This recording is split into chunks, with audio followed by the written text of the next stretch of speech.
Mano vardas Raimundas, lankau 2 metus. Galima sakyti, radau atsitiktinai. Ir pasirinkimą nulėmė tai, kad čia nebuvo jokio apribojimo amžiui ir fiziniam pasiruošimui. Nes paprastai visi kovos menai kreipia dėmesį daugiau jaunesnius ir pakankamai gero fizinio pasiruošimo. Vinčiūne išmokau nereaguoti į jokias situacijas. Prasme, nieko nebijoti, nes anksčiau visuomet būdavo kažkokių baimių, ko nepatiria. Streso valdymui tai puikiai labai priemonė. Susikaupti, veikti ir sureaguoti pakankamai greitai.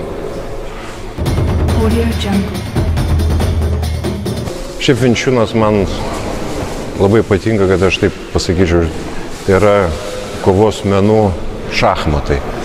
Per visus metus gali rodyti kiekvieną dieną vis naujus pratimus ir visuomet bus kažkas naujo ir efektingo.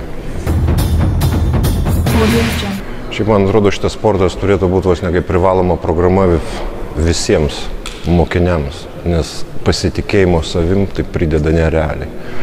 Nors faktas, kad to panaudoti realiai nereikės, bet savim pasitikėjimo įgysite labai daug.